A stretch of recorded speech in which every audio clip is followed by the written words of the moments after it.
I'm Doc Issues from Capes on the Couch, a show that examines the mental health issues of comic book characters, part of the GonnaGeek Network, just like the show you're checking out now. Shows on the network are individually owned, and opinions expressed may not reflect others. Find other amazing geeky shows at GonnaGeekNetwork.com. This is the official GonnaGeek.com show.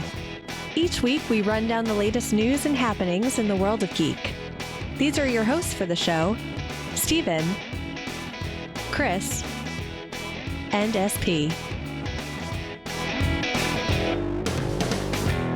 Hello and welcome to our podcast. We're so glad you're here. In each episode of our podcast, we'll be exploring a different topic and sharing our insights and opinions. We'll cover everything from current events and pop culture to personal development and self-care.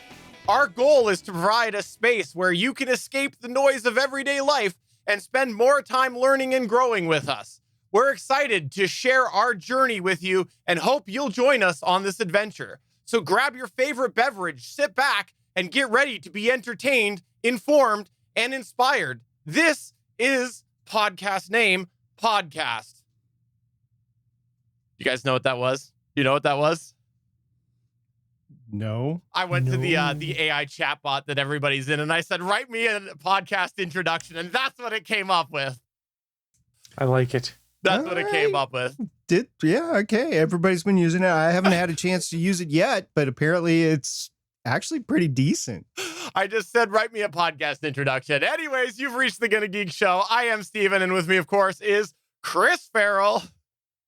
I'm just controlled by chatbots. Just insert your text into the chatbots and it puts it on screen for me to say. It's like Ron Burgundy and Anchorman. I'm just going to read whatever's on the teleprompter. I like it. And we've also got, of course, SP. I've always been a chatbot. Can you believe it? We're in the final episode of the GonnaGeek Show of 2022. I feel like it was just like, I don't know, 3 episodes ago that we started this year. That was 2. I went 3 because I feel like, there was one that I had to rehearse in my head just to get over the fact that I was going to be podcasting with you guys. I mean, except the enjoyment that I'd be podcasting with you again. That's fair. Sure. No, we're excited. We're going to keep doing this monthly thing next year. So we will have a more set schedule. We will announce that for 2023. We're happy that we could come back, though, for a few months this year in 2022. Thanks for joining us. And if you're not watching the video side of things, we are in festive mode and festive usual tradition. We've got our Christmas abodes on, including I am wearing, I said abodes. That's what I'm going to roll with. I've got my geeky jersey, which has a ho, ho, ho Santa Claus on it. Or maybe it's SP because there's beard and SP has a beard. Of course I have a beard. You have a beard too. So does Chris. Why am I the only one that's being singled out here? That's fair. Yours matches though. Yours is gray and Santa's is gray. You guys just wait a few years. You'll be all gray too. It's already there, man. My hair came in gray years ago, but the beard must will be soon. nice. Oh, but seriously, while we are not doing the show, because we only do the show once a month, you should come over to our Discord server. It's GonnaGeek.com/Discord. We would love to have you over there. We talk all sorts of geeky things, and you can tell Chris how awesome his Grinch sweater is. I love it. I loved finding a Grinch sweater. It was a whopping $20 at Wally World. I couldn't not buy it for $20. Now I'm prepared for all holiday events. That's awesome. Do you also, when you go to these holiday events, do you get in the Grinch spirit and just start stealing the presents? Yes. I also get into the spirit of 300 and I run around yelling, "This is Sparta," and kicking people. Well, on that, shall we get to talking about some news points of geeky variety? Is Sparta involved? Bot told you to say. That's true. Bot.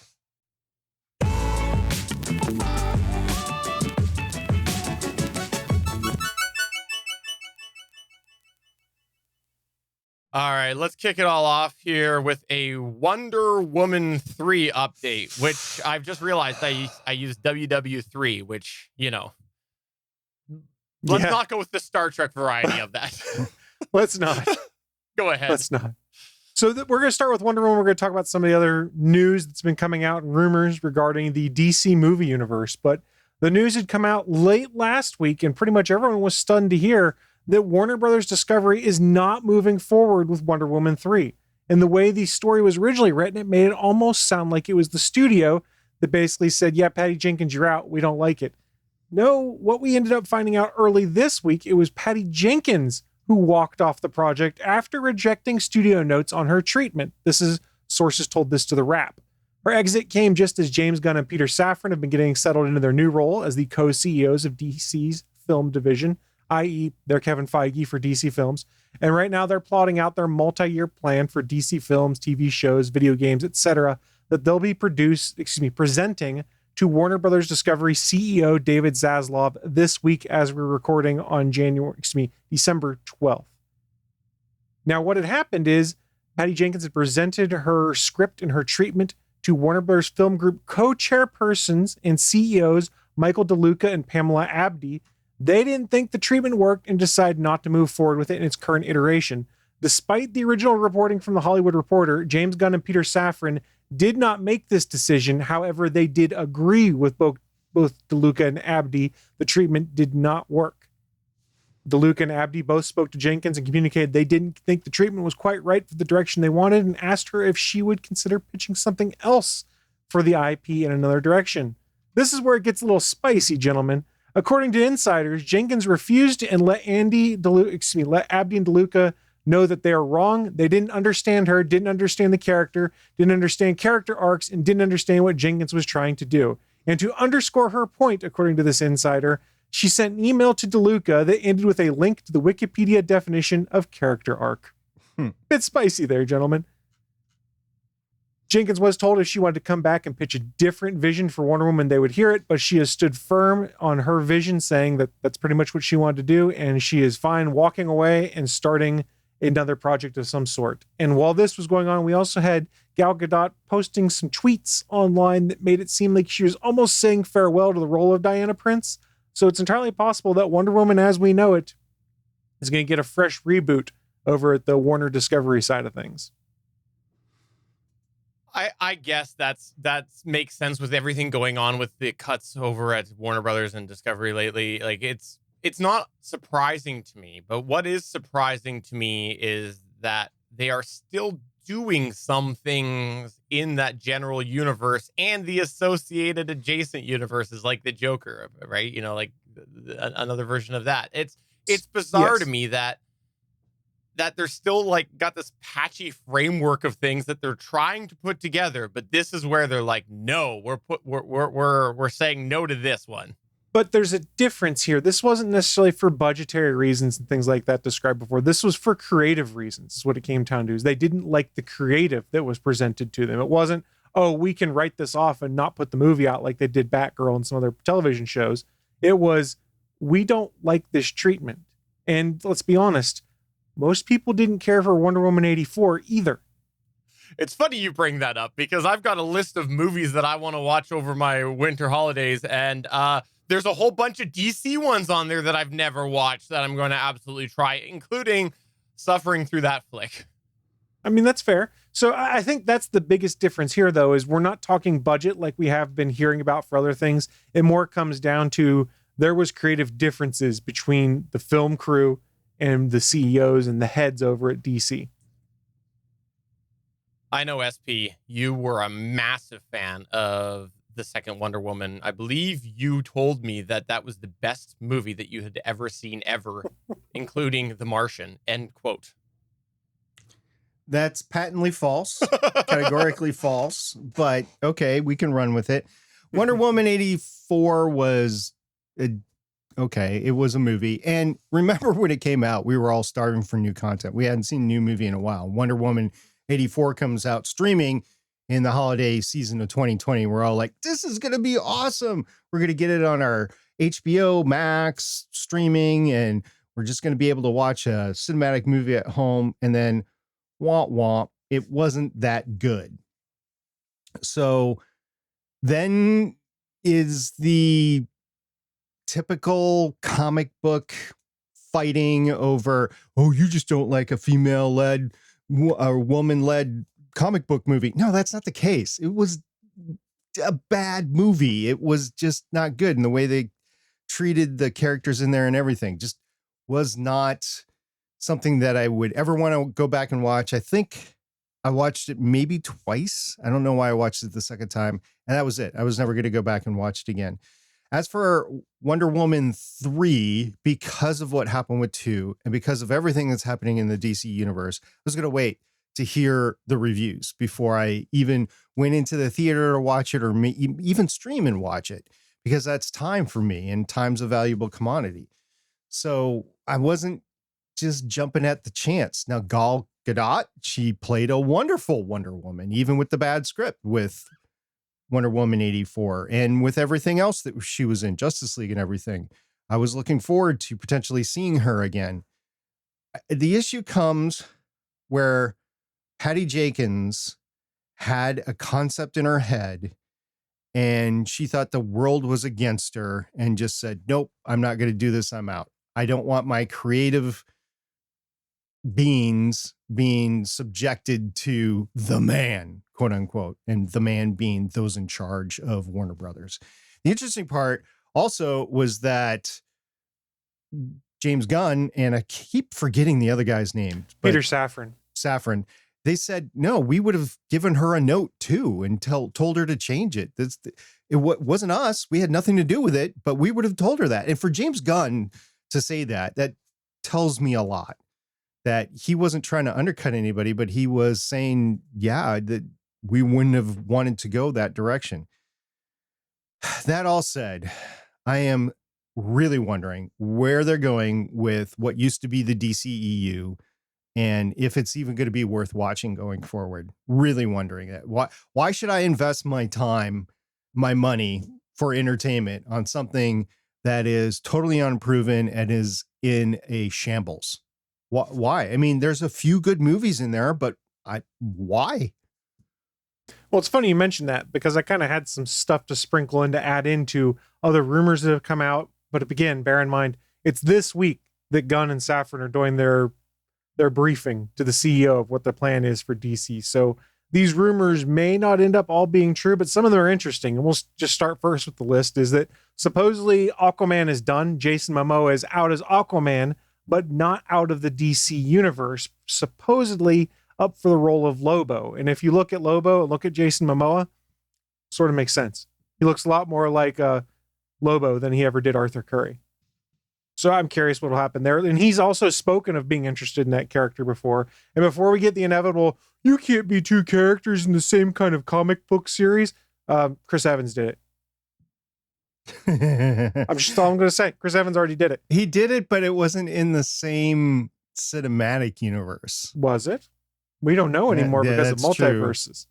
Now I'm playing devil's advocate here. So that's one of the rumors is that Aquaman is done, basically, and will be replaced with something else. And Momoa will move on to Lobo. The other rumor, and this one I'm not sure how much I believe it, but I could sort of see it being possible, is that the Black Adam sequel is in doubt, partially because of its underperformance at the box office. The movie did make $400 million almost through its run so far, but according to sources at Fandom Wire and a few other places, that's about $100 million loss once you factor in production costs, advertising budgets, and things like that. Now, Dwayne "The Rock" Johnson did say they've made $50 million on it so far. So who knows who's actually right there, because everyone has a stake in saying what is going on. But it's interesting because even the leaked footage of Black Adam, and spoiler alert, we're going to talk about a movie that came out in October, Henry Cavill's returning Superman, didn't seem to draw in a ton of people, but it did bring Cavill back to the role of Superman, which we'll touch on here in a second. A lot of insiders speculate that the future potential sequel for Black Adam depends on how well the movie does when it drops on HBO Max on December 16th. So 4 days away as we're recording this, it should hit HBO Max. And if it does well there, odds are it may happen again. The Rock is committed to wanting to do it. His production company is wanting to do it, but who knows? Can we back up a second to Jason Momoa? Because he needs to stay with DC if he wants to do anything comic book related because of all the trash talking he did against Marvel. There's no way the Marvel's going to welcome him in. Oh, No, Marvel likes money. You know, that's a good story to tell when you win. Like that person switches after doing a bunch of trash talking. Like you see it in sports all the time, right? People go and they trash talk a team and then they sign with a team. Like, you know, it's a good story to tell. But also Jason Momoa, I don't think he necessarily needs comic book movies. I think there's other things he could do. Well, let's put it in professional wrestling terms. He's basically cutting a heel promo and working the crowd to get people fired up. Mm-hmm. I'm pretty sure most of the folks, insiders there, kind of knew what was going on. It's not necessarily that, oh, Jason Momoa is anti-Marvel. It's Jason Momoa is beating the drum for his properties. Yeah. Okay, you guys can think that. I think the opposite. So we have a that's understandable disagreement here. It's no problem. No problem. Now, Black Adam with The Rock, that leads me into you're wasting all these good actors. You are. Yeah. There's all these, either they're good or they're box office draws. And now you're just throwing them to the side. Now, Jason Momoa, you're bringing on as a different character, but all the rest, Gal Gadot and everybody else, you're out. Well, it's just Gal a Gadot waste. might be the one that decides she doesn't want to continue working with them. If it's her director of choice that she likes working with, that she's collaborated with, that is out, it could very well be that she has decided that she is done with the character. Okay, it's understandable. I think it is a little career short-sightedness, but then again, she probably has all the money she needs. She doesn't need to jump ship, so to speak. Again, this is all the rumors. We don't know what's happening until official stuff comes out. Two other things to touch on real quick. There was a lot of talk when Henry Cavill returned to the role of Superman that, hey, this meant the Man of Steel sequel was going forward. There were a lot of insiders reporting that script development was being done on it. Well, that is seemingly now canceled. So they brought Henry Cavill back, and they've probably canceled that version of Superman. Doesn't necessarily mean Cavill's out or whatnot. Cavill said he's interested in collaborating with them, things like that. But give him a chance to be Superman. That's what I say. Zack Snyder's Superman, I've made my feelings clear on. I don't need to do it here again. But I'd be curious to see what Cavill did with the more comic book version of the Big Blue Boy Scout.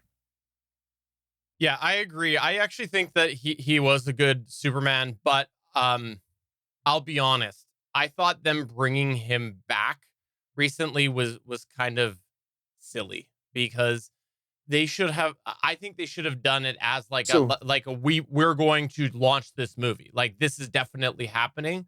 Funny you mentioned that. Okay.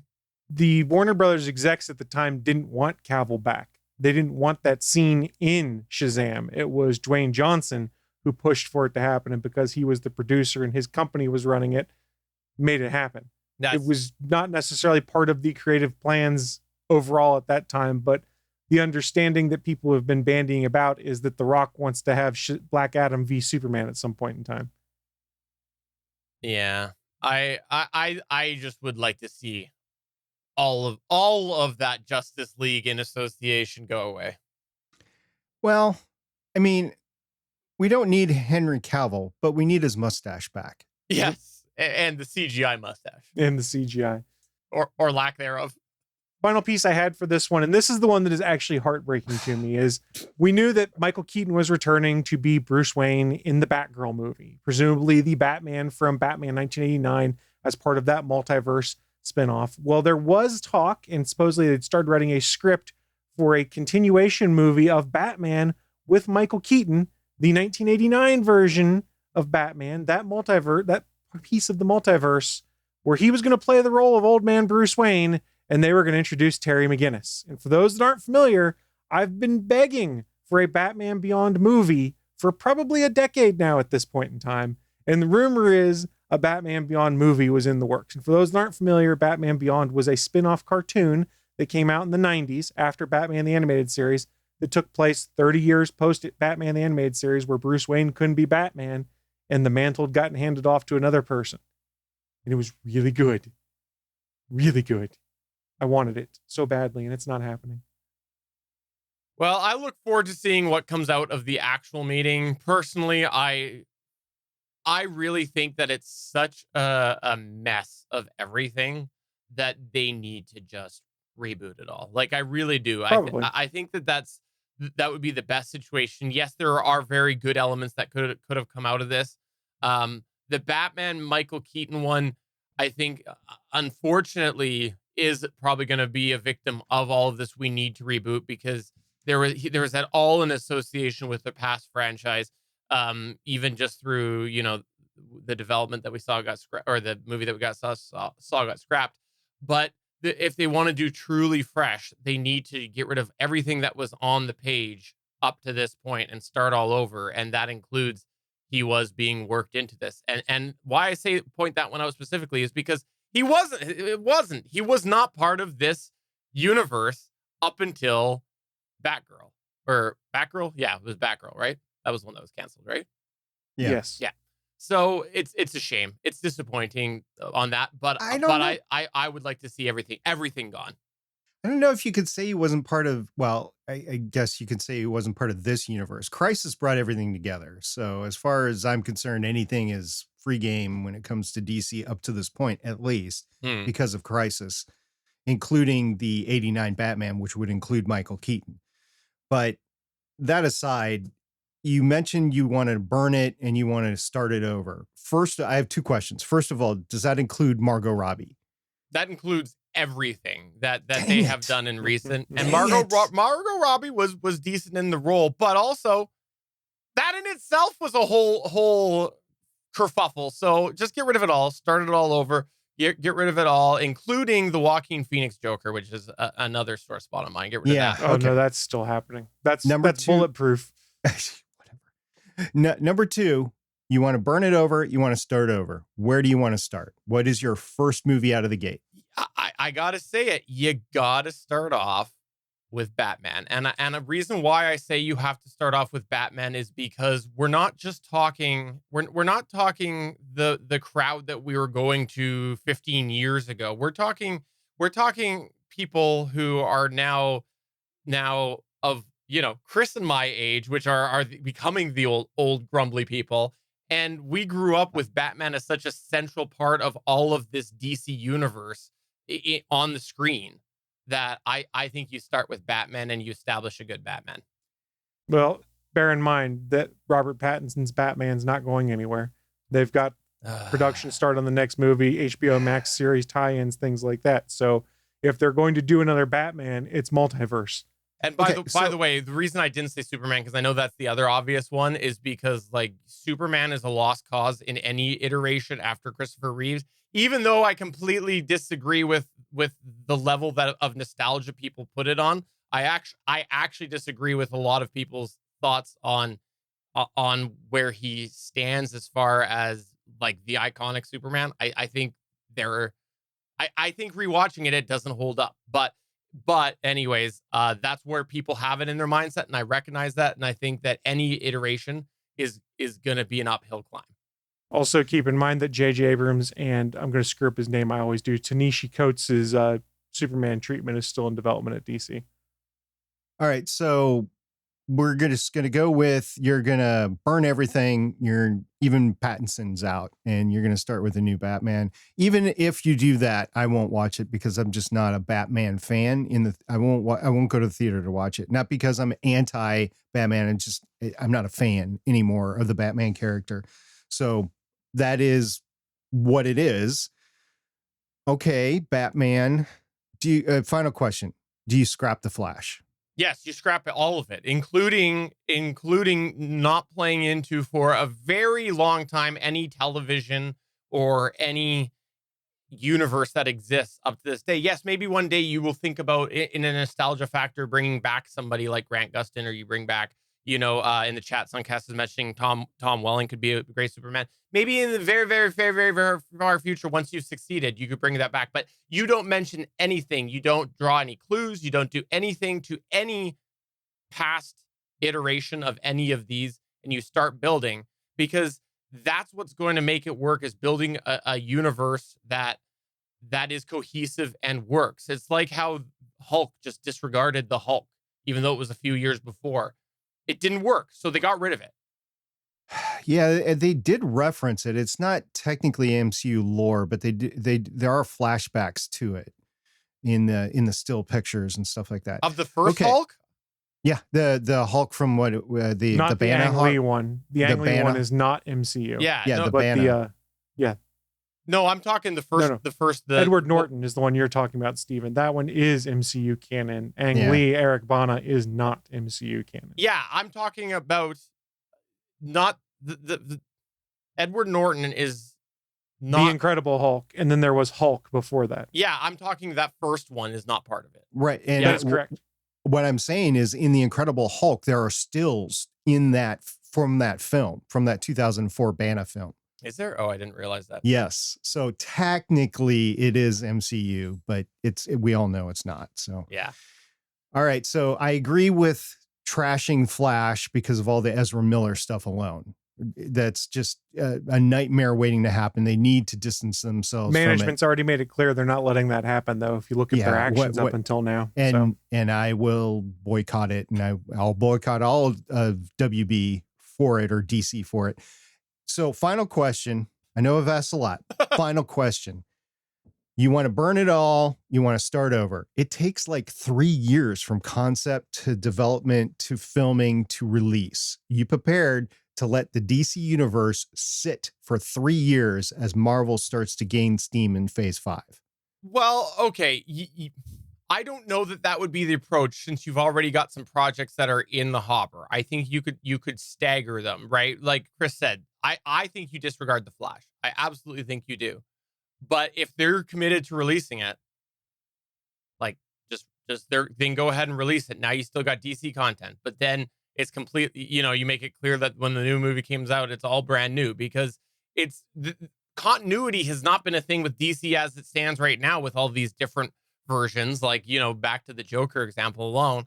So, and the whole Batman fiasco. So that continuity question isn't really relevant because it's not like you're going from one cohesive cross product universe as it is right now to putting it on hold to create one. No, you might as well just create your crap storm, I almost swore, of movies between now and your new launch, because that's what you're already doing. So anyways, Tell us about Artemis. All right. Since we were here last, Artemis actually launched and it splashed down. Yep, that's right. Just yesterday, which was December 11th, 2022, 50 years to the day after Apollo 17's moon landing, the Artemis 1 Orion capsule splashed down in the Pacific. It spent 25.5 days in space, and it was just a mere 20 minutes before the start of NFL Week 13 Sunday games. So they timed it just right. It flew farthest away from Earth that any human-rated capsule or spaceship has. It beat Apollo 13 by about 20,000 miles. And some people are saying, oh, boo-hoo, boo-hoo, the Apollo 13 was so great. No, Apollo 13 sucked. It was a failure. Yes, it was a successful failure. They made a very emotional Tom Hanks movie out of it. But it was terrifying when it happened. And they put systems in place for it never to happen again. So I'm fine with this beating it out. Yes, there was nobody actually in the capsule. There will be in the future. The thing's rated to fly out far, so we're good there. So with that, the first mission of the Artemis moon program is in the books. And here we go. Artemis 2, it's going to happen next month, right? Of course. Yes. In fact, I believe I'm going to be on it. It's true. Yeah, well, that's another story that we'll talk about in a little bit. But no, it can't go. And the reason it can't go for 27 months is that is the time that it takes to re-qualify some of the Orion flight hardware that flew on this version of Orion that's going to be on the next Orion to save money that goes on Artemis 2. 27 months. If you want the long pole in the tent, it's the requalification of some flight hardware on Orion. That's it. It's not the fact that they need to completely reconstruct the launch pad. It's not the fact that they don't have a reusable rocket and they have to actually create it from the ground up. It's not the fact that they haven't flown the capsule in space before, because it's flown twice now, once in 2014 and once in 2022. It's not the fact that the thing can't land because it landed twice. Splashdown, whatever. It's the fact that they're reusing flight hardware from Artemis 1, stuffing it on Artemis 2, and the time frame that is supposed to take is 27 months. So they say they're going back in May of 2024. If you do some quick math on your hands and use some toes, that doesn't get you to 27. It gets you Speak for yourself. like 17. Yeah, okay. So you have some genetic anomalies there, I guess. Yeah, 17 months. I got claws. You gotta go out 10 more months. So you're talking 2025 for Artemis 2. Artemis 3 doesn't have this problem because it was never supposed to reuse flight hardware. Now, when Artemis 2 does go, it's not going to be a 26-day mission. It's scheduled to be a 10-day mission. They're going to do one huge long orbit around the Earth, and then they're going to, at the very tippy top, they're going to fire the thruster, and they're going to get to the moon. They're not going to get in an orbit around their moon. They're going to do the DRO, the retrograde orbit, and they're going to come back. So it's going to take a while. This is frustrating because now we got to wait 27 months for Artemis 2. You chime in first, Chris, and then I'll get to my point that I've been thinking about for a little while. Boy, and you thought it'd take a while to get the DC universe fixed. Well played. All right, I'm gonna say something really unpopular. Artemis, this whole Artemis endeavor. Wait a minute. Before you say something unpopular, you know that there's going to be a Canadian on board Artemis 2, right? Absolutely. And what I'm gonna say is that this whole Artemis project doesn't deserve the hype that it's getting. And quite honestly, shots fired. Pew, pew, pew, pew, pew. Quite honestly, I'm going to go as far as to say it is the American passion with the history of NASA that is giving it the momentum that it has. And what I mean by that is there's so many generations, so many people, I should say, that have grown up with all of these cool little NASA things that happen because NASA, look at all the cool things that they did with space and space exploration out of the entire world. A lot of the breakthroughs, dare I say, most of them, came from NASA. Dehydrated ice cream. Came from NASA. And because of this nostalgia, we've got this other project going on. And honestly, it's pathetic compared to all recent space developments that we have been seeing in the last 5 years. This thing shouldn't be as exciting as it is. And 27 months is a great example of that. That's ridiculous in the year 2023 because we're 2 weeks away from 2023. Absolutely ridiculous that we're looking at a 27-month refurbishment when we're seeing what SpaceX is doing. This is weird. It's odd. And honestly, I hope that SpaceX leaves this thing in the dust so that it eventually just, gets canceled. Because I think that there's a great place for NASA. There's a great place for these sort of things to happen. I don't think everything should always be 100% dependent on private space. I think that private space exploration competition needs to increase so we have more than one option. But what this is a product of needs to completely be realigned. It needs to go through the DC treatment of basically looking at all the things that are in the pipeline and going, where does that fit in the year 2023? And realize that a lot of things, basically the whole thing needs to be turned upside down, dumped upside down, and pick up all the pieces and build something new. I don't disagree with anything you said, but there's a couple of things that I want to bring to bear. First of all, Artemis was designed not just to be NASA, it was designed to be an international coalition. That's why you have the Canadian Space Agency and ESA as equal, believe it or not, equal partners in Artemis, right? Come on, Canada is never equal. We always say sorry about it and then defer to somebody else. Okay, we're never officially equal. You guys are as equal players in this whole thing as NASA is, really, when it comes down to it. And I know it's hard to see because SLS is the big thing and Orion is an American thing, but there's so much on board the Artemis stack that is Canadian and European, it couldn't happen without everybody. It really couldn't. And for that, I think it's good. I think it was a mistake not to use international partners with the Apollo program, right?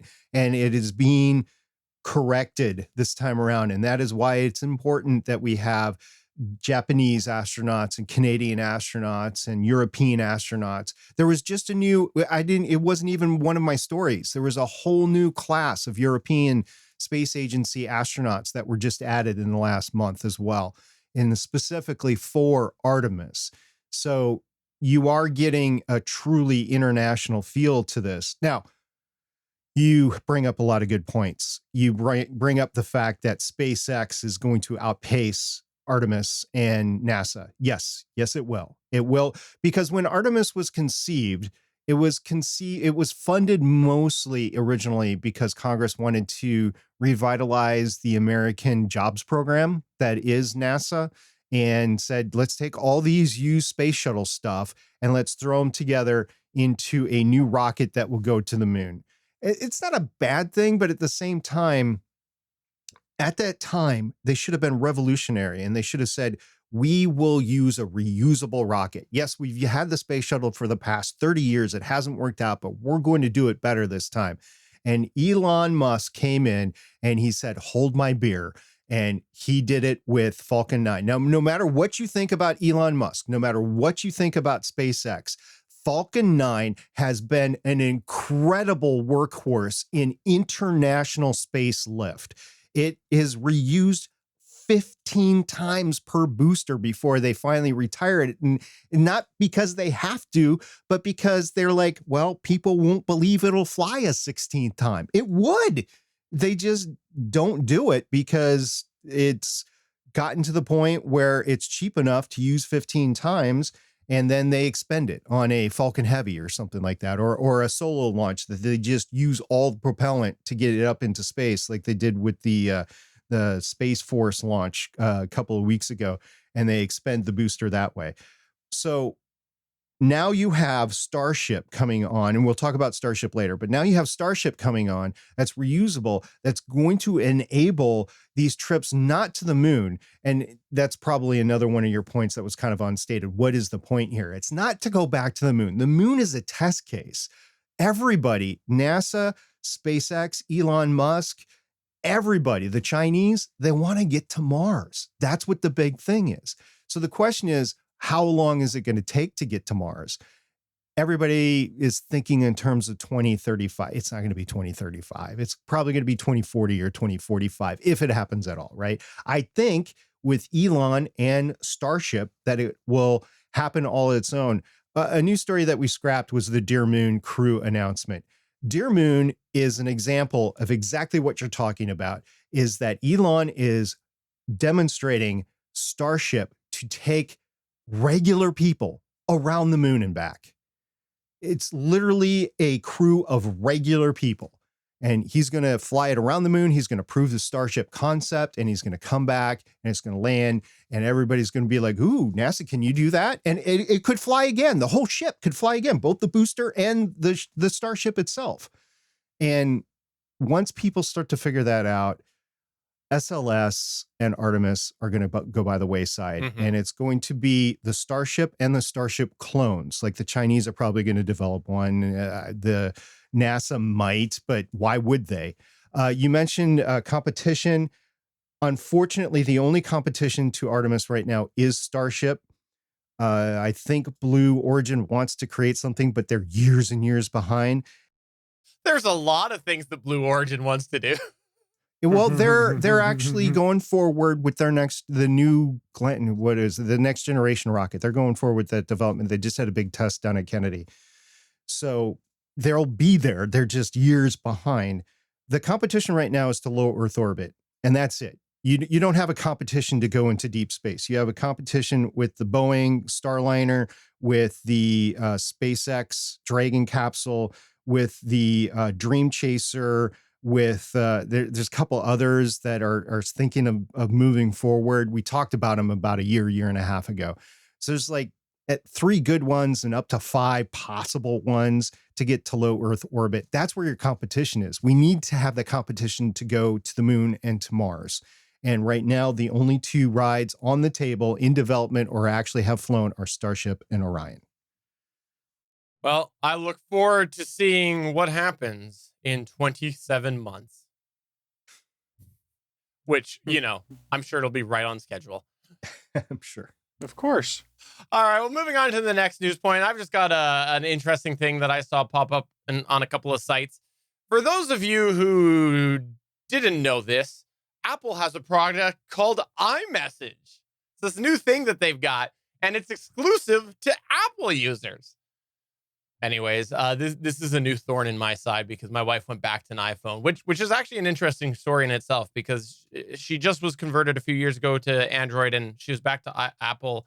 And honestly, it was by default with deals, but I think she isn't loving it. Let me just leave it at that. But anyways, in this whole iMessage discussion, I came across this article that apparently there's this company called Sunbird that plans to bring iMessage to Android. And what they've announced, and they put out this little splashy video that they say you're going to be able to use iMessage on an Android, but users will probably need an iCloud account. And apparently in this whole beta testing, the folks over at Android Authority had a chance to test the early access, but it was weird because they couldn't use their personal iCloud accounts in the Sunbird app. Instead, they had to use a different iCloud account that they were loaned by the folks at Sunbird. My thoughts on all of this is, yeah, right. This is not going to happen because Apple will go and they'll shut down any side door that they've left open. They'll find a way to patch this because Apple wants iMessage to be specific to Apple, and they have good reason to do that from a marketing perspective. I disagree with some of the things. I disagree with some of Apple's decisions from a whole worldwide messaging perspective, but they have the rights and the marketing reasons to do this. And if all of a sudden a product like this takes off, I think Apple will be quickly finding a way to shut that down. But what I found interesting, though, the Sunbird app, apparently they're planning on making it so that it's cross messaging app, meaning, you'd have your texts in there on Android. You have things like WhatsApp and a whole bunch of other things baked into that. I could see some of those things maybe actually happening, which is still kind of a neat thing if someone just had one app for all of these different messaging services. But the iMessage aspect, I say, yeah, right. Didn't we have something like this like 4 or 5 years ago? Yeah. It also got shut down as soon as it started to gain traction, other than just people playing with it to see what was possible. Exactly. And that's what I think Apple will do. They'll just continue to do that. And here's the thing that we need to get past our North American view of iMessage, SMS versus RCS versus all these other things and realize that outside of our continent, most people are using things like Signal or WhatsApp or other things like that. Text messaging apps aren't nearly as big a deal to the rest of the world as it is to us. It's true. We are stuck with weird patchwork of messaging apps, like the patchwork in the DC universe. I think eventually we will, and I don't know how long it's going to take, but eventually we will get cross compatibility, just like with the gaming series. There are games that go cross platform. Not all of them. I realize that. And I realize that the whole thing is really broken, but we're starting to get that path laid out in front of us from a gaming perspective. PlayStation 5, on PC gaming, Xbox, it's all coming together for a few select games. And I think the messaging sphere will eventually go to that, but it's just a matter of when and how it's going to happen and whatever. And it'll surprise us when it actually does happen. We'll all go, yeah, that's not going to work. And eventually it's going to work. I can't describe how it's going to happen. In the meantime, this is frustrating as all heck, because when I send a message to my family or to my work office, and I get to that one person that turns those blue things green, I'm like, This just broke the whole thing. This is stupid. Why can't we just have one messaging app or at least an API between messaging app? It's just stupid. Well, it's because it's a selling point for Apple. That's why it happens. It's why Google has lobbied so hard to try and push RCS as the alternative and started their green bubble versus blue bubble initiative. It's all dumb. And we're eventually going to reach that point where people are like, yeah, we're not using SMS anymore. Who cares? When people start realizing, and more people will, but when people start realizing that to get the best camera, you need to get off an iPhone and you need to get off something else. Like the iPhone 14 Pro Max, I have one right here. It's a decent phone, right? But if I wanted the best camera out there, I'd go for a Samsung, 22 out there. That seems to be, I mean, the cameras are comparable a little bit, but for most people, they'll say the Samsung camera is better. Well, I just think that Chris nailed it with the whole, reason why. And we had a bit of a Discord chat about this in our Discord server at GonnaGeek.com/Discord. I think that potentially if Tim Cook ever moves on, maybe you might get somebody that goes, you know what, we could sell this as an option to other people, and maybe that would happen, but I don't know. I think the market shift would have to be that where it might bring back a few dollars, and I don't think we're at there. I think it would more net lose people that are holding on to iPhones for that reason, like you said, SP, where people are used to this sort of group dynamic that they are all iMessaging. The only last thing I want to chime in on this before we go to the next news point is that I think one of the big challenges that we have is the generation that regularly messages that is less experienced with technology. They are not up to the idea of using a third-party app. And that's like Apple does a lot of things really well on the iPhone for those people who want a very straightforward experience. And those type of people who want that straightforward experience that don't have the idea of using another messaging service are probably going to use their default messenger, which is SMS. So let me be blunt. That's a problem that solves itself with time. Fair. No, I'm not kidding. That's what it is here, though, is that eventually people that would be using that will eventually get migrated to it because the standard changes and Apple pushes it as their standard on there, or they just stop purchasing the product for a variety of different reasons. I wasn't trying to make it sound morbid like it may have sounded at first. I realized. That's what I thought you meant. No, I mean, look, here's the thing we talk about with Apple all the time is that if they decide they want to push something, they just do it and damn the consequences. And eventually it picks up and then it becomes the industry standard. So if Apple really didn't want to use SMS or to use some alternative to iMessage, they would force it through and it would change. But they don't want to. That's the problem. Yeah. They want people on iMessage. Well, it's all about lock-in. It's a sales point for people because, and there is, I don't understand it, but I guess there is some sort of social value to being a blue bubble versus a green bubble that people have. I don't get it. No, I will absolutely say that the whole blue bubble, green bubble, like the idea of it being a status thing is BS. But the experience thing is genuinely better with people who are on iMessage in an iMessage group or an iMessage experience back and forth. And this is people who are just sending photos or sending clips or whatever. It is better between iMessage than someone that is SMS. Because the SMS, you're getting like what? One, like, I don't know, 64 by 64 pixel videos. Like, it's awful. Well, that's part of why they pushed RCS so heavy. I mean, but the thing is, though, if you live in the ecosystem, Apple's iMessage is nice because if you get a text message on your iPhone, it pops up on your iPad, it pops up on your iMac or your MacBook, things like that you don't have to worry about. Now, Google has sort of tried to work their way around it. Like, I can get my text messages on my laptop. I just have to go to, messages.android.com and scan the QR code there. And then I have a browser session that connects back to my phone and I'm able to do it and send media and things like that. But I don't have a great way to get to my messages on my iPad, for instance, unless I just use a tab in my browser to go to messages.android.com. Yeah. Which sucks. Well, which is why so many people go to Facebook Messenger or WhatsApp or things like that, because it's on any device. It's true. Well, we look forward to being in our retirement homes when this finally happens. Right. I'll be in the grave. Oh, now I'm sad. All right, moving on to the next news point here. There's a blizzard, right?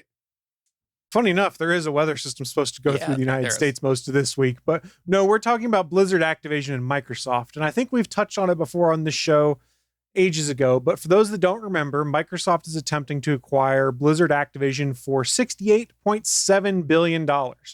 Now, I'm going to put my own aside in here and say, even if this deal goes through, it does not make them the number one, nor even the number two gaming company out there. They stay steadily in their number three position. Why do I mention that? Well, the Federal Trade Commission is currently suing Microsoft over its attempted merger with Activision Blizzard. They filed suit December 8th, claiming the deal would suppress competition in the video game industry. Now, Microsoft is attempting to counter these accusations, providing various deals with specifically the Call of Duty franchise. Xbox / Microsoft offered a 10-year deal to Sony to keep the FPS franchise on PlayStation. Sony said no and had concerns about going to Game Pass.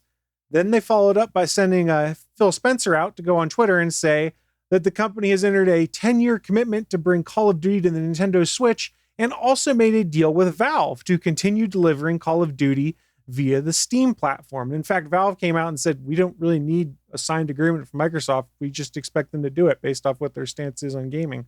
But Microsoft's biggest problem is Sony, that has been pushing up multiple roadblocks because of their concern over Microsoft owning Call of Duty, a franchise that has sold spectacularly for the PlayStation for many years, and in fact has had in the past exclusive DLC only on Sony devices, things like that. But Sony's biggest concern has seemed to be that Microsoft would put Call of Duty on Game Pass. We've talked about Xbox Game Pass, Microsoft Game Pass, which is effectively all first-party games. If you're subscribed to it, day and date they release, they're available on Game Pass. So if you're paying your subscription each year, then as soon as Gears of War 5 came out, you could play it that same day. Halo Infinite, any other first-party titles. When this acquisition goes through, that would make Call of Duty a first-party title. So that's been the biggest concern that Sony had. What I saw that was interesting was an article that came out literally today that Bloomberg pulled out and had shared, and I got my copy of it from GameSpot because it was behind a paywall, so they kind of summarized what it was. But Microsoft offered a deal to Sony last week. It has not been approved, but it was prior to the lawsuit being filed by the FTC. That would be a new concession that would basically allow Call of Duty to go on the PlayStation Plus service, which is the Sony equivalent to Microsoft Game Pass. That they would allow them to put it on that PlayStation Plus service, in part alleviating that competitive advantage that Sony was concerned about, at least for the next 10 years, based off the numbers that were here. Because regardless of the console ecosystem you were in, as long as you are subscribed to either PlayStation Plus or Game Pass, Call of Duty could, in theory, be part of it. As of this time that we record this, on December 12th, Sony has not said yes or no on this deal. I imagine that someone at Microsoft leaked it today to kind of sway public opinion, especially in light of the FTC lawsuit. And it's going to be very interesting next few months as we figure out whether this largest acquisition in Microsoft history is going to go down. I am slightly optimistic on this one just because it doesn't push Microsoft up to number one or even number two. They retain their same spot. It's a big acquisition, that's for sure, but I don't know. I'm not a regulator. I'm sure it's going to go to court. They'll make deals and Microsoft pays a bunch of lobbyists, so I'm sure it'll go through. You know, the other aspect to remember in this is that Activision is getting hosed by Sony's efforts here, right? Because we've got a pending deal. We got a buyer and a seller, and the seller is being hosed by Sony. So let's say that this turns out that for some weird reason there is no deal that can happen. I'd love to see what games Activision starts to play, because if Activision is not allowed to be sold, there's nothing stopping them from giving Sony the cold shoulder when it comes to the next Call of Duty or anything like that.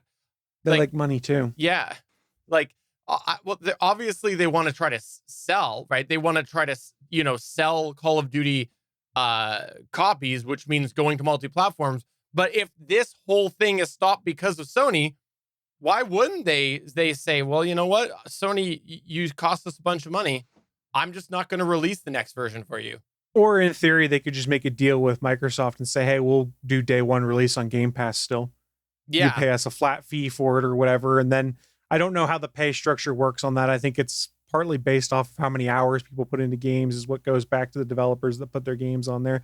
They could, in theory, do that. But it hasn't really been a good look for Sony through part of this because all they keep doing is talking about Call of Duty. And then when the Nintendo Switch news came out, which kind of surprised everyone because no one expected the Switch hardware to be able to support it, which makes me think it'll be cloud-based, but I have nothing to confirm that. They pretty much came out and said, yeah, we don't really consider this to be much of a win because the player base of Nintendo Switch doesn't really care about Call of Duty, i.e. calling them all children, and that the hardware basically can't support it. And I was like, oh, cool. I will be curious. So mark the day of December 12th, 2022, whenever this news actually came out, and go 3 years in the future, go 5 years in the future, go 10 years in the future. Is it what everybody promised or has it changed? If it's what everybody promised, then we're good. But I'm curious as to when it's not going to be what everybody promised. And will it matter? Will the gaming sphere change so much in 10 years that when this promise that's a very good point starts that it doesn't matter anymore?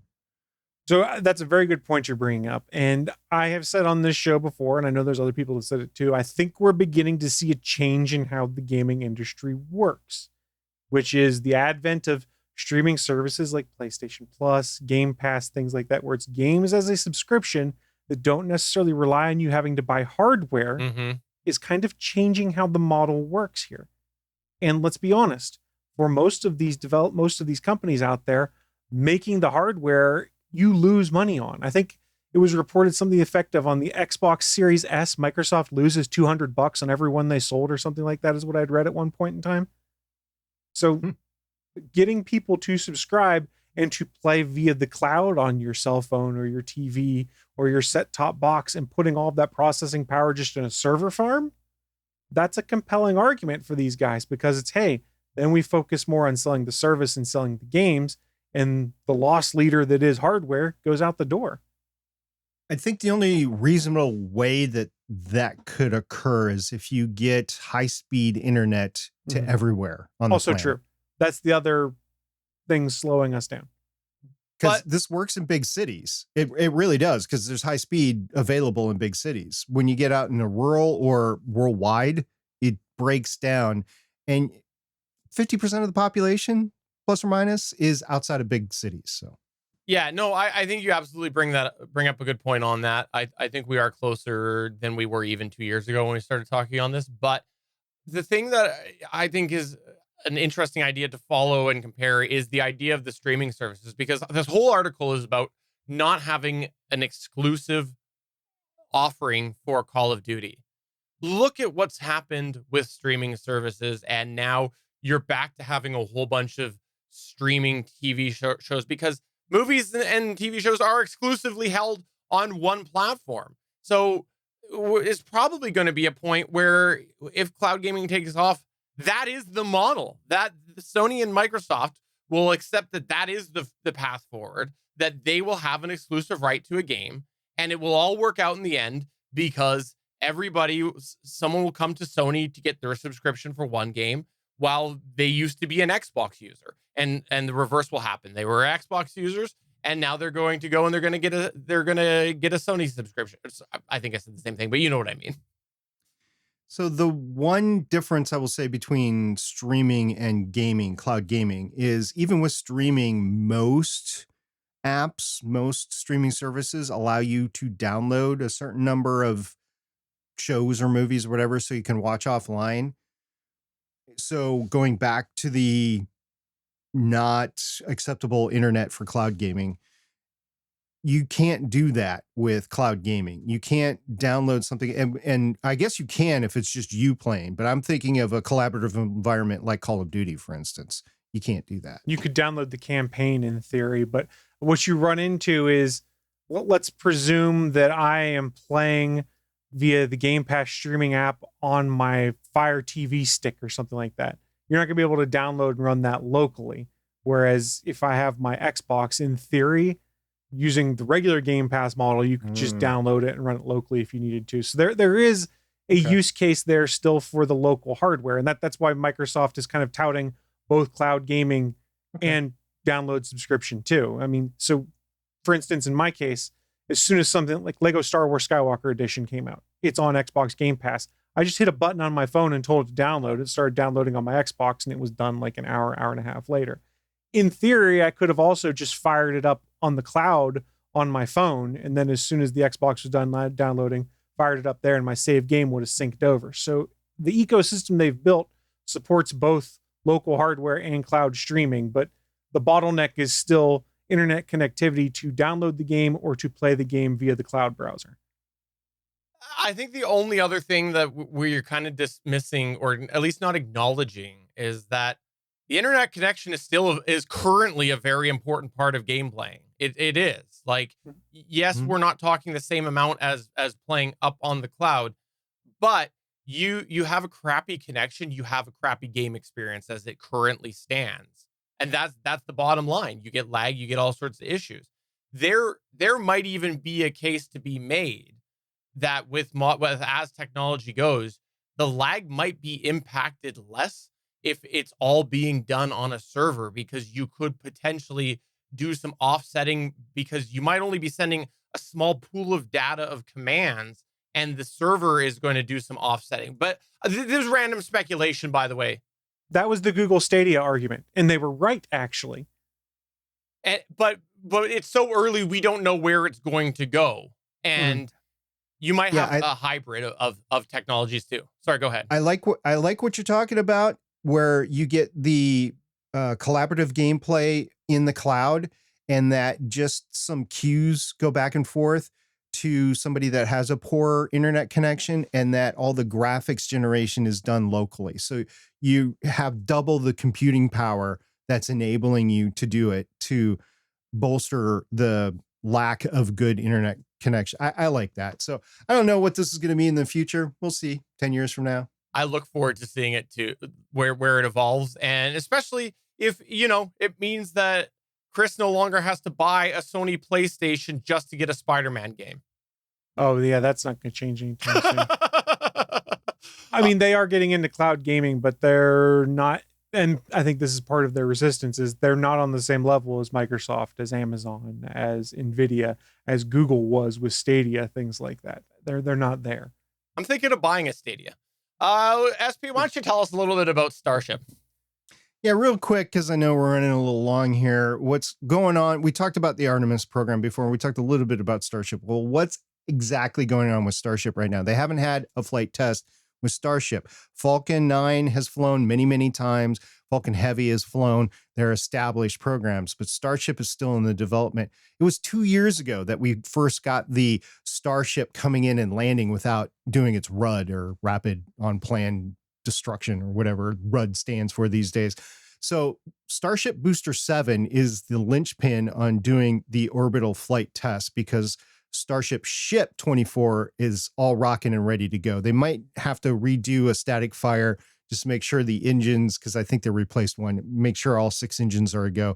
But the booster is what's the problem. It has not fired all 33 engines at the same time.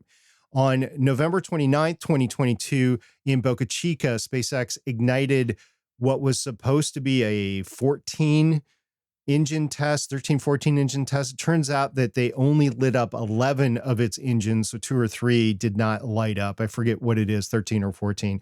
The test did last for almost 14 seconds. It's the longest Starship main booster firing to date, which was great. However, in doing so, they completely ruined the launch pad. This is important for a lot of reasons. First of all, Starship is supposed to be rapidly reusable. The concept is to catch the booster as it's coming back down, put it on the orbital launch mount, and do a minimal amount of refreshing, like on the concept of an hour or two. And maybe with the rocket fuel involved, it's going to be a little bit longer than that. But that's the concept, is to go within a matter of hours, or at the very least days, like 2 or 3 days. So to catch the booster, put it down, catch the Starship, put it down, or pick a new one up and put it on top of the booster and then launch it. Unfortunately, they have not gotten to a robust protection of the concrete that's directly underneath the 33 engines of the booster or the launch tower itself. They're putting up protective cladding on the launch tower to protect it from the same damage that SLS did to its mobile launch platform a couple of weeks ago. But they're not there yet. Even after a test launch, they might have to do some changes of the design or whatever. The concrete is more important. They really do need to do something different down there, whether it's a diverter pushing all that off to the side, whether that's a big water pit or something. And here's the rub. Elon Musk, in his vision to go to Mars, envisions the exact same launch tower on Mars. They've duplicated it at Kennedy Space Center already. They've made some improvements, but for the large part, it's the same exact launch tower. And he wants to put the same launch tower on Mars. In order to do that, you actually either have to build it in place or you have to transport, like smelt the metal and assemble the metal, do all the welding and stuff like that for the pieces that go up, or you ship them there, or a combination of both. And that's just going to take a lot of flights back and forth to Mars, and a flight to Mars is going to take like 18 launches of Starship anyway to get that amount of fuel, rocket fuel on board to make the journey to Mars and then be able to land on Mars.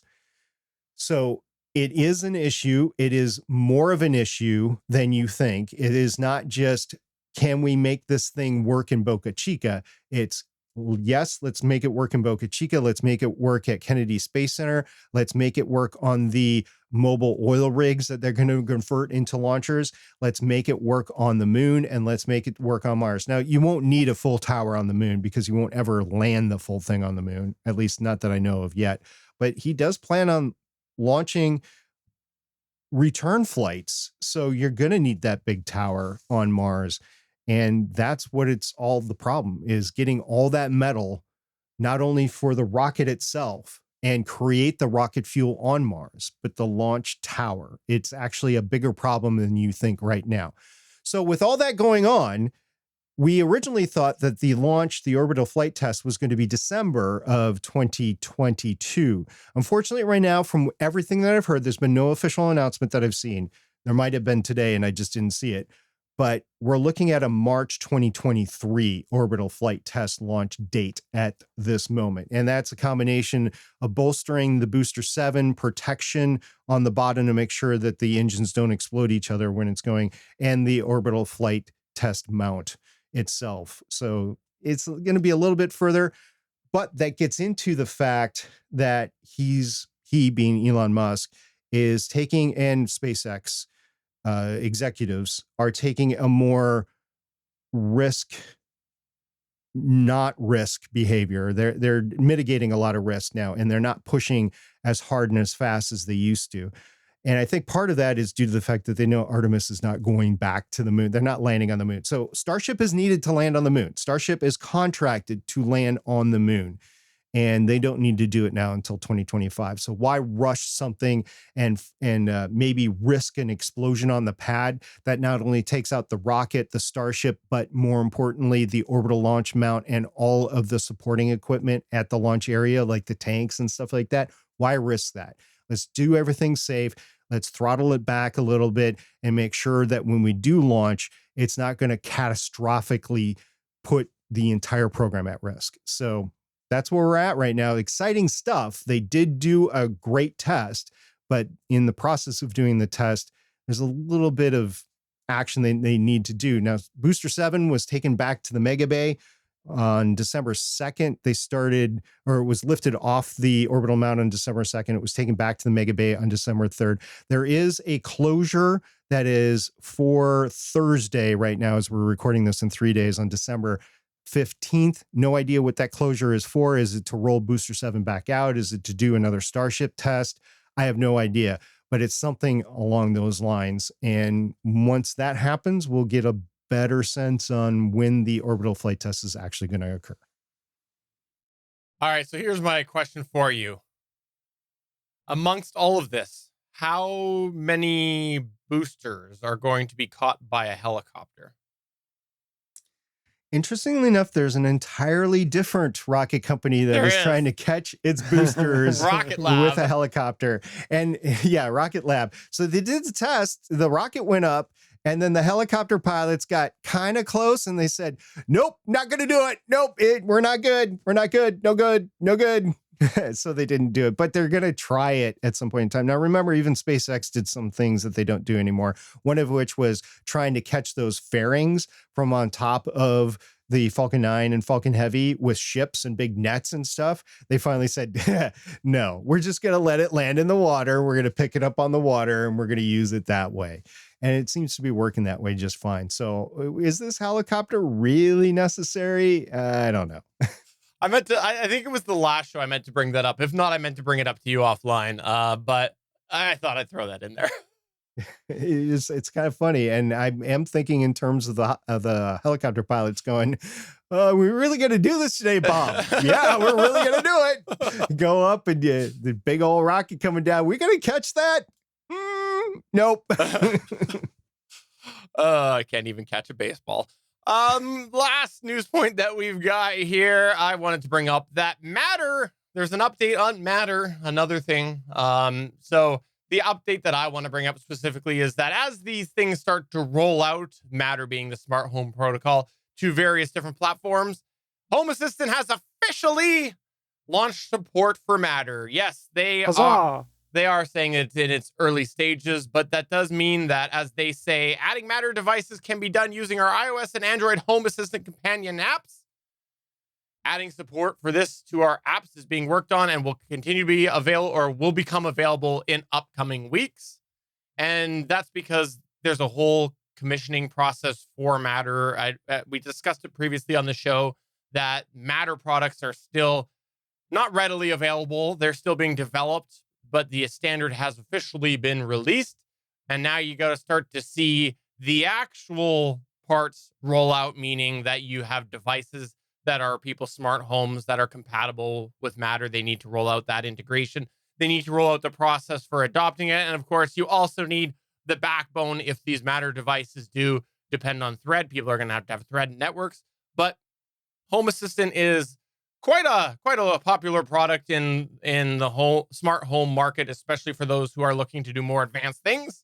I've talked about it before. I have moved over to Home Assistant. I am still very quick to recommend against it to many people because it is still very, very technical in a lot of ways. But if you are a technical person, I would highly recommend it. But for those that are not techie, something like SmartThings is going to be your better bet. I'm excited to see this because it really is like such a popular product in the smart home world. This was a big thing that needed to happen, and I'm glad that it's there, especially because, once DC finishes the reboot, once the Orion number 2 is out, then we'll start to see some Matter products hit the shelves. There was an assistant in the Orion capsule, and I think if it's going to wait 27 months, I think we're going to see that assistant change. Maybe there will be Matter on board Artemis. All right. Well, thanks everybody for checking out this show. We do greatly appreciate you coming on back. We know it's weird that we do it only once a month, but hey, that's what we've got. And we're glad that you're enjoying it enough to continue to check it out. Thanks to everybody who came to our live chat room. Thanks to everybody who comes to our Discord at GonnaGeek.com/Discord. And you should also check out all of the other podcasts on the GonnaGeek Network. There's a lot of amazing geeky content over there. We did add a few new members over 2022, but there also are some staples, some long-terms like Legends of S.H.I.E.L.D., which has an amazing crew, including the Stargate Pioneer, also known as SP. You've also got the fantastic All Things Good and Nerdy, which also has an amazing crew, including the one and only Chris Farrell. No. Yeah, I'm there. Check those out on the GonnaGeek Network. What are your 2 release schedules going to be over the holidays / upcoming weeks? TBD right now. Okay, so TBD for ATGN. Yeah, I got 2 in the can that I need to get out for Legends of S.H.I.E.L.D. We got one more recording left this Saturday. So a few days after we record this, We're going to actually be doing the X-Men, the animated series Christmas special. I didn't realize that they had one, or it's a Christmas theme episode. So we're going to be doing that. And it just so happens that's the next one on the schedule. And so I said, okay, we're going to do it. And then we're going to take a couple weeks off and come back in January. So that's Legends of S.H.I.E.L.D. I watched the Guardian special. That was fun. That was a fun flick. It was fun. Are the songs stuck in your head? Oh, they were. Not anymore. Yeah. They're out now. That was Okay. not this past weekend, the weekend before. But yeah, that was a fun flick. I'm glad I watched it. Yeah, and I think after we see Guardians of the Galaxy 3, we'll understand all the holes that were plugged with it that James Gunn threw in there. I think he intentionally threw a couple of things like Rocket's gift. I'm not going to spoil it, but the gift that Rocket was given, I think that was put in there for a reason. I agree. So for episode number 396 of the official GonnaGeek Show, I'm Steven Jondrew saying, yep, we'll be back in 2023. Thanks for checking out the show, and happy holidays. 10 years of GonnaGeek Show, or maybe more. We're looking forward to another one. We'll see everybody in January. I just want to know when Steven's bringing back the fanboy buzz. Big Papa. We don't talk about that. Bye. Happy holidays, everyone. Bye.